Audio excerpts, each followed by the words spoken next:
Welcome to a $1 Million Relationships webinar. I'm Danielle Story. I met many of you yesterday at the Motivating Mum Expo. It was so great to see you there. We talked early in the morning about systems to find customers and to keep them, and it was such a pleasure to have you there. Thank you. I promised you a bit of a follow-up webinar, so here it is.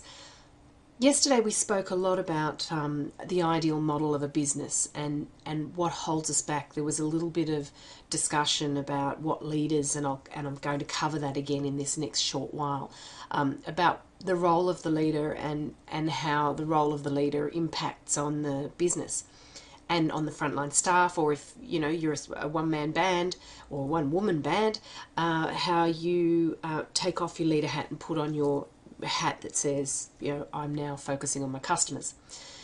I glossed over, just from lack of time, some of the systems that I put into place, and that's what I want to do with this short time that we've got together now. I just want to talk to you about some of the systems that made a massive difference in my business, and like any systems or like any change, my favorite saying, and I use it time and time again, is that most people don't change until the pain of staying the same is greater than the pain of change.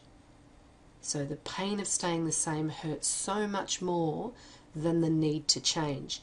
And I'd really like you to be at that point where you recognize that you don't have to get to ultra painful to make a change. We don't want to find ourselves in a hole before we think, I really have to put a system in place. I really have to find someone to hold me accountable to that system.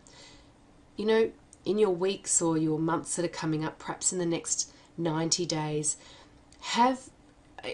today even, grab a piece of paper. If I talk about a system that you think that you could use in your business that might help you to move to the next level, just write it down. I'm not asking you to get to the end point today. All I want you to do is write it down and then commit to yourself to doing something about it in the next 90 days.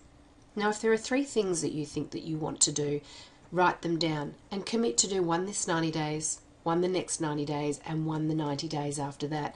And for goodness sake, find someone to hold you accountable for getting it done, to check in with you every 2 or 3 weeks. I'm not asking for someone to, check over your shoulder, but someone just so that you know that you're going to get it done. So let's kick into it.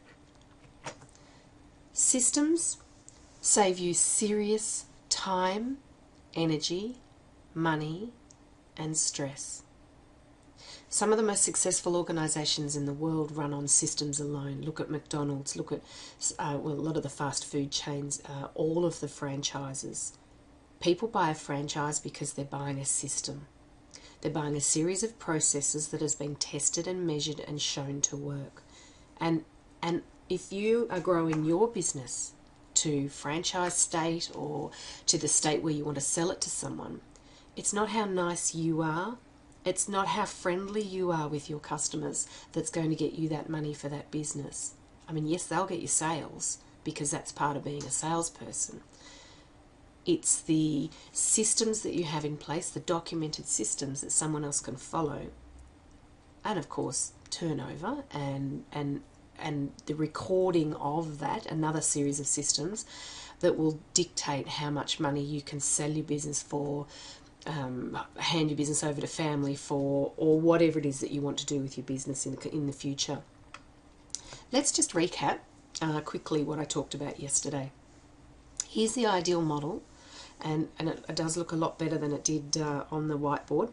Here's the ideal model of a business that has great $1 million relationships and great systems in place. You're the leader. Your role is to put systems in place, design them, implement them, and model them to the frontline staff. Now, you may not have any frontline staff. You may not have someone that sits in your office with you. Actually, you might have a simple job that your kids do. And they're your frontline staff, because if they're stickering the frogs, as happens in our business, then they are they're actually doing something that's going to come into contact with your clients. And if there's not a system for it, some will go out not done the way they should be. Someone might be disappointed because they've got one that's broken or something, the packaging's damaged, and all of a sudden you've got a situation where, because a system hasn't been followed, a customer gets disappointed. So your job as the leader is to put something in place so that the frontline staff can run those systems and delight the customer. And really, a series of systems is all that needs to be done in business. The role of the customer is to, I explained this yesterday, is to pay your bill. That's the first thing. Well, they've got to order from you first. I guess they've got to find you. But their responsibility is to buy from you and pay you. Their role is also to forgive you when you screw up, running another system, a sorry system. And I'm going to talk about that one. Actually, let me talk to you about that now. We have a sorry system in our business. And the staff have a small budget. When something goes wrong with a customer, and let me tell you, often it goes wrong because of somebody else. A courier, a supplier, a packaging issue that we had no control over, a product that's faulty.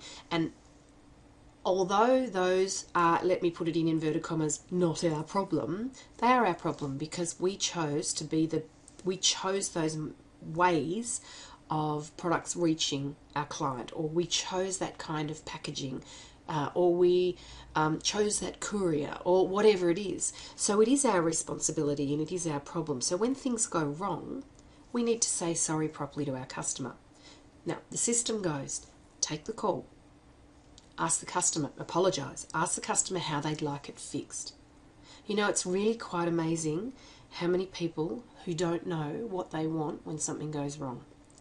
We think we know what we want to do. We think we want to replace it, or we think we want to get them to pay postage, or we think it's not about us. It's about the customer. Ask them what they want. I think I have a solution to fix it for you, but what would you like? What would make you feel great? Okay, listening to you, you'd like me to do this, this and this. This is not practical because I physically cannot get it to you. Would it be okay if? Or, gee, I'd love to be able to do that for you. Even though I can't do that for you, I'd like to fix it this way, and I'd like to say sorry properly by giving you this.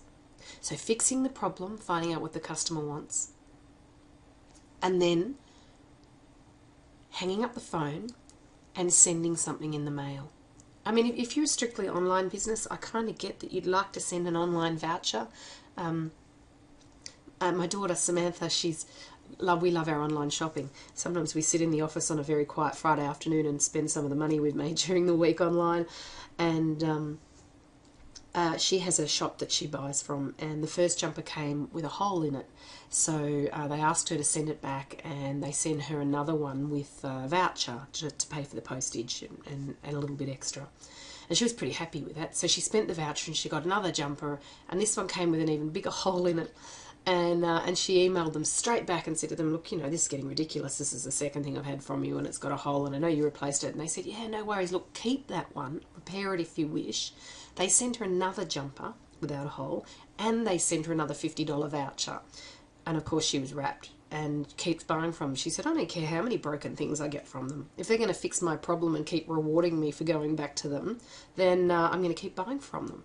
And that's what you want your customers to do. You want them to become your raving fans. So their job is to pay the bills, to forgive you when you say sorry and say sorry properly and follow the sorry system.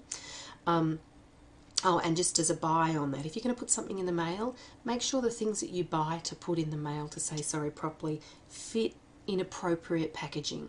For example, there's no point going out and buying a big round ball, because to post a big round ball to someone is really very awkward. You might want to buy, I've bought bookmarks, coffee bags, tea bags, chocolates. I've bought measuring spoons in little flat boxes. I go to the gift fair. If you've ever been to the gift fair, you can go along to the gift fair and you can pick up 10 of this and 15 of that and 12 of that. They make great sorry presents. And then just tuck them all in a box somewhere. My sister-in-law makes bibs, beautiful bibs, and I've always got bibs in the drawer. You know, if it's someone I know who's got a baby and it's a sorry gift I want to send, I can send a bib. So having a sorry system is one way to grow absolute raving fans. And then, of course, you stop stressing about screwing up in your business. And you get on with working and you get on with going. So the role of the customer: pay the bills, come back again.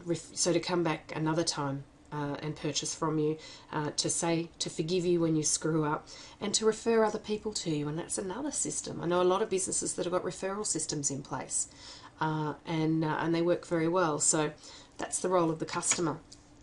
And then, of course, the role of the business is to pay the bills, to pay your tax, to be able to pay your for your holidays. The role of the business is to be able to let you to put staff on so that you can take Wednesdays off and play golf, or Fridays off and pick the kids up from school and go to the beach, or take all day Tuesday off to, I don't know, or a Monday off and go away with your partner or your girlfriends, and know that it's ticking over beautifully, and giving you the confidence to walk away whenever you want to walk away to be a better leader, because a relaxed leader in a business works better with staff.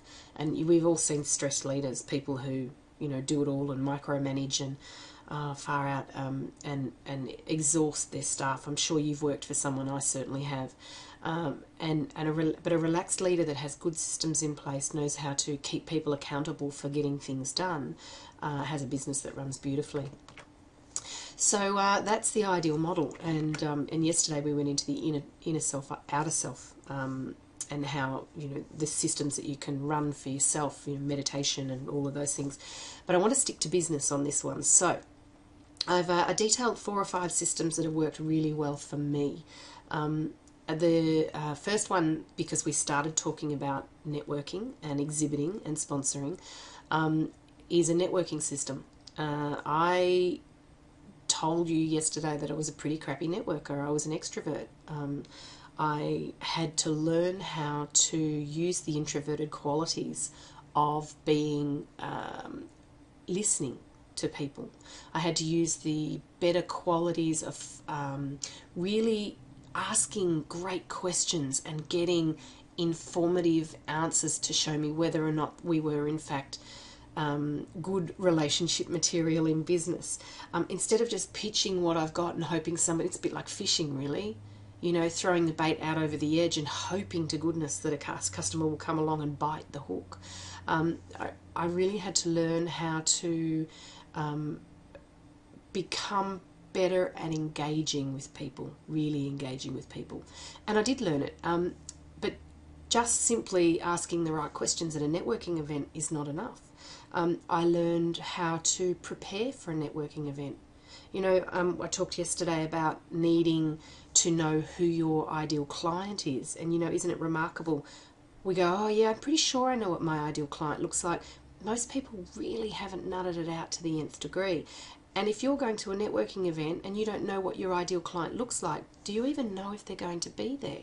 Are your ideal clients in that room?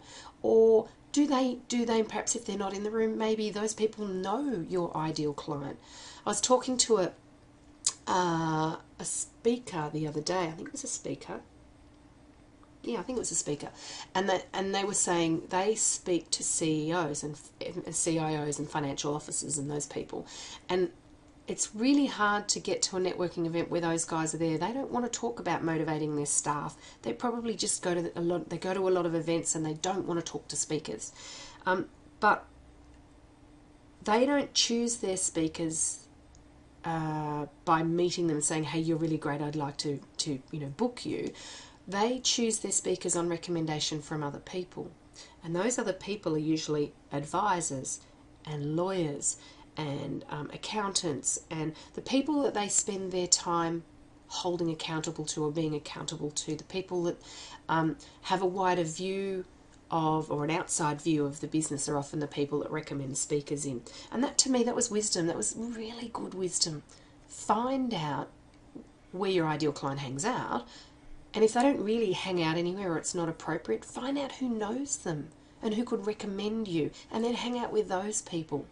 But of course, then you've got to have a plan before you go into the networking event. You've got to know who you're going to talk to, what you're going to talk about, and what you want to walk away with. So a networking system is very powerful. And I said to you, I gave you a form yesterday, if you wanted to take one. Every month I run a session called Ditch the Pitch. And that's designed to help you to create systems for networking and to explain to you the different elements of the system for networking and engaging. And of course, that very important follow-up. Having a follow-up system is incredibly valuable. Now, I stuck this one in here. A time management system. You know, I got so much value out of implementing a time management system. It is not my strong point. A diary, a things to achieve list, things to do list, which is different to my things to achieve list. Having certain things that need to be done. I mean, just running your calendar, and then an extension for that, running a CRM. That's a system that is gold for anybody in business. And I don't care if it's an Excel spreadsheet. I really like Microsoft Outlook. I love the calendar version. We run another system, CRM behind it called uGrow. It works very well for us. I think it's just ugrow.com.au. It's an Australian product. It connects in the back of Mail, but also connects into the back of Outlook and runs the same as Outlook. Time management, knowing where things have to be done in your month, where things have to be done in your day to get things done. I was a really disorganized person, very much in the present moment, and not particularly good at getting things done, at planning things. For me, implementing time management systems and strategies has changed my world. You know, whenever I sit back and I think, oh yeah, I know that's on my list and I can't be bothered doing it today, I stop and I think of the people in the world that get stuff done, the movers and groovers, you know, the Richard Bransons of the world, and I think, I bet he runs a pretty cool time management system. I bet he doesn't just roll out of bed each day and go, oh, I wonder what's happening today. And that really motivates me and gets me going and think, no, for me to reach my next level, I need to do things sometimes that hurt. Most people don't change until the pain of change, staying the same, hurts more than the pain of change. So I need to think, well, I need to have a bit of hurt and change before it becomes too painful and I end up in this great big mess. One of the systems that made a massive difference to our business early on when things weren't as lucrative, I guess, well, lucrative is maybe as busy as what it is now, was a follow-up system, a touching base system. I called it the We Miss You campaign.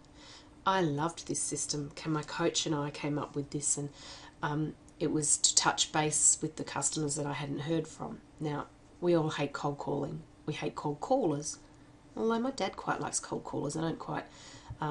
We argue about this all the time. He says they're just trying to do a job, and I said, yes, I know, but it's usually to the interruption and the and to the not comfort of the rest of the world. But anyway, so he's usually pretty friendly, and maybe that's why telemarketers keep calling, because they get people like him on the phone that are happy to have a chat. I don't know. So a follow-up to the We Missed You campaign was where I put something in the mail, a lumpy mail, and I came up with some really cool things to put in the mail. If you're ever stuck for lumpy mail and what to do that's relevant to your business, book an hour with me. We can do it on Skype. We can do it somehow. We can just book in an hour. Send me an email, danielle@daniellestory.com, and I'll let you know how and when and why and how it all works out, and the price. And book an hour with me, and we'll do a brainstorming session on what you could send in lumpy mail that will absolutely delight people. So I would put things in the mail, and I would ring up first of all and find out who if they were still there, just from the receptionist, and then I'd put something in the mail, and then I'd say on that mail, to hold myself accountable, I'll give you a call next Wednesday or Thursday to touch base with you. The header of the letter was something along the lines of, we miss you. Did we do something wrong? We'd love to know, and we'd love to have the opportunity to reconnect with you. And then here's a gift for you, or here's a sweet treat for you, and so on and so forth. And I will give you a call personally Wednesday or Thursday next week. If you want to talk to us before then, please don't hesitate to give us a call. Or if it's really inconvenient, send me an email or a text just to let me know a better time, or perhaps if I just can't help you. Warm regards, Danielle Story, and then I pop that in the mail. And I do 5 to 10 of those a week. So I didn't make it awkward for myself. I just made it easy. You could do 3 a week. Follow-up system, We Miss You system. But make sure you've got that I'm going to call you, and call them. Don't send them an email. It's really, once you've sent that mail, you've got to follow up. It made a big difference. Here's another system, an accounting. I mean, accounting system isn't a system like MyOb. I'm sure if you are part of that Motivating Mum, or part of any of the associations or organisations, you're organised. You've got a good accounting system. You're not just a hobby where you're putting money in a cash drawer and wondering, what happened to it at the end of the financial year. The system that I'm talking about is your critical numbers reporting systems. You should know your critical numbers, your average dollar sale, the number of sales you have in a year. Gross sales is important, but more importantly is profit, gross profit and net profit. You should know your average profit of a sale. You should know, and some people like to know their break-even day. It's quite funny. I was having this argument with my husband because he's an accountant and he's very organised. He said, I don't need to know our break-even day, as in that's the day that your business breaks even in the month. And I said to him, it's really interesting. Some businesses break even on the 28th day of the month, which means from the 29th, 30th and the 31st, assuming it's got a 29, 31 or 30 or 31, it's not February or June or whatever, that's the day when they're making profit, and they might like to work harder. And he said, but why wouldn't they work hard all month? I love that mentality. I love that thinking. That's just, one of the reasons why we were so totally opposite. And I said, yeah, look, I get that, but that's only half the people think like you. The other half of the people love the thought that their break-even day on the 28th, they've got 3 days to make more profit. Then you could say, well, okay, at the start of the year, my break-even day was the 28th. That was the day where I broke even. All my bills were paid for in the month, on average, worked out over the last couple of years, in February, however it goes. But 6 months on, so that was 6 months ago, 6 months on, my break-even day is now the 24th of the month. Wow. Well, that means that I'm actually becoming more profitable. That means that I'm actually becoming, I'm either cutting my spending or I'm increasing my profit in somehow. And that, I love knowing critical numbers. I love playing with this stuff. And let me tell you, I didn't always. I fought black and blue with my coach when he wanted me to report once a month.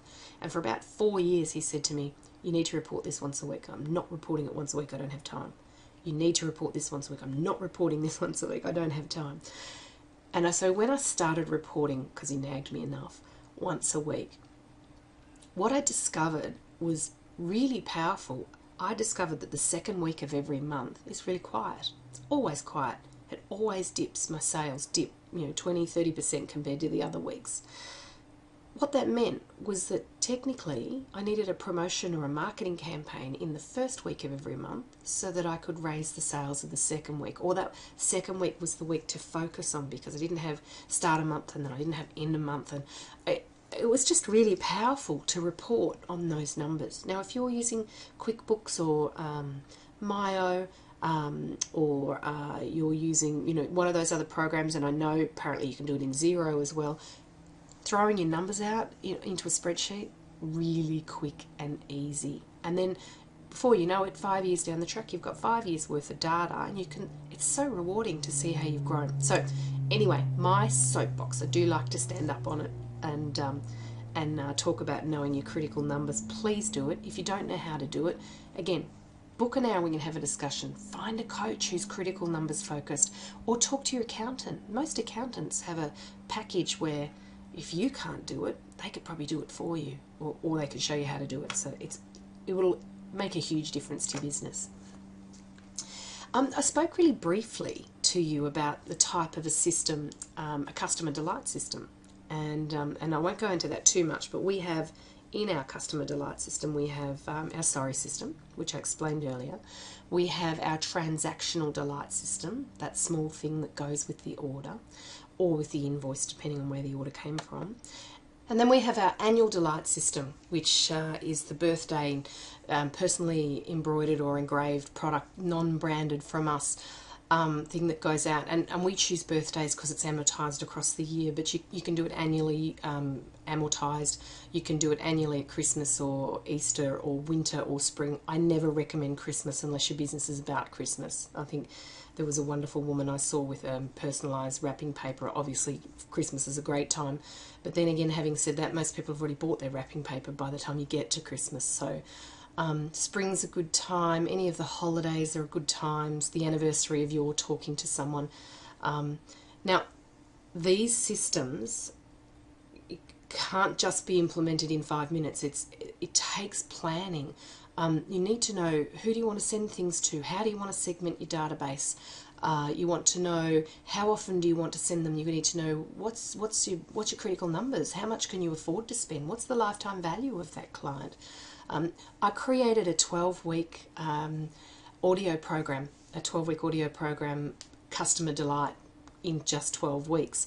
And it's also a physical a book as well, an e-book, just to pull all of that together. And in just 12 weeks, you can pull together an audio program.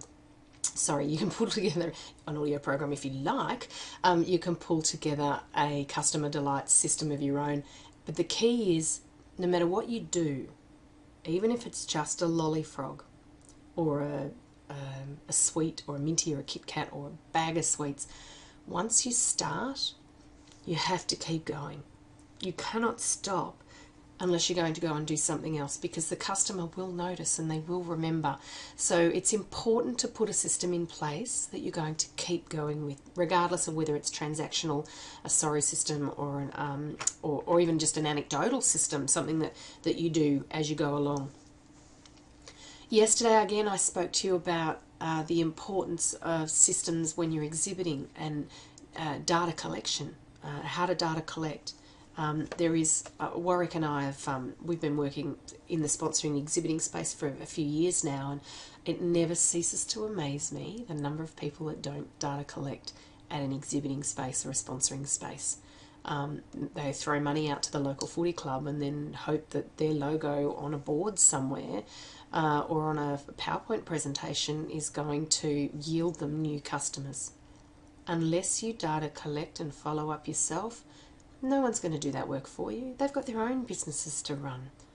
Everybody's busy. It's great that you donate money to things, and I get that we have altruistic things that we do that for. But you must data collect in a way that enables you to follow up with those cream clients. And then, of course, there's the whole follow-up process. How many points do you touch them with? And very importantly, as I said to you yesterday, at what point do you want to stop following up with them? Or do you want to stop following up with them? Once is not enough. Twice is not enough. I don't believe 3 times is enough unless they've told you to go away. 4 times maybe. 7 times is the normal time. You register for any of the online the little moo. If you got the little moo cards, I absolutely love those little cards. That little moo has emailed me about 18 times since I did that. It's probably about 9. And I can't wait to get back online. I'm busy at the moment. And it's kind of, yep, I'm busy at the moment. Thanks, little moo. I just delete that one because I know there's another one coming. Oh, yeah, I'm busy right now. Well, okay, I'll just tuck that one aside because I know there's another one coming. And I know over the next couple of weeks I'm going to spend more money with them. So don't rescue your customers by assuming they don't want to talk to you. Wait for them to tell you they don't want to talk to you and keep following up. Of course, the timing is not the same for everybody because not all businesses are the same. And I'm sure you're well aware of how often you need to be contacting your customers. But an email is not enough, and a newsletter is not enough. There are some amazing strategies out there for staying in touch with people, and they're just systems. So they're the systems that I use. There's a couple more, but I wanted to keep this short for you because I know you've got a busy life. Here's how you can stay in touch with me. Facebook, $1 Million Relationships. And as I said to you, I called my business $1 Million Relationships because it's the relationships that you build in your business that help you to feel like $1 million when you get up every day. And when you feel like $1 million every day, you want to help people out. You want to work with people. You want to go the extra mile because you feel great about what you're doing. The LinkedIn, I'd love you to connect with me on LinkedIn and pop me a message. It's a great way to stay in touch. There's lots that happens on LinkedIn. There's a lot of groups that happen on LinkedIn. I'm also the owner of the Melbourne Networking Events LinkedIn group. So after you connect with me on LinkedIn, if you can't find the Melbourne Networking Events, just ask me on an email and I'll send you the link, but you should be able to find it relatively easily, and then register to join that group, and that's where a lot of events happen in Melbourne, obviously networking events. You can catch me on Instagram. I've caught up with a few of you already. You can, it's Danielle Story MDR, and you can email me danielle@daniellestory.com. Of course, that gives you my website, which is daniellestory.com. And if you click the See Danielle button, that will take you through to the events when I'm running events each month. And of course, don't hesitate to ring me, 0408 372 431. Well, I hope that helped. I'm not sure if beside you right now you've got a list of, or if you've been driving and just listening to the audio, because I love watching webinars that way. I don't actually watch the screen, I just listen to it. And if you're driving, obviously you won't have written it down, so watch that traffic. If you've got a list or a thought of one of the 2 things that you'd like to implement, please set a 90-day plan for them. It's 12 weeks. It goes really quickly. We'll be well out the other side of the next school holidays before the end of the 12 weeks, and we'll be heading into spring and thinking, oh my gosh, what just happened to winter? Or whichever month it is that you're listening to that, you'll be totally into the next season. So one system, 190 days. And I'd love to hear your feedback. Keep me in touch and let me know how you're going. I'm Danielle Story. It's been an absolute pleasure spending some time with you. I'm looking forward to spending some more time with you. Thank you.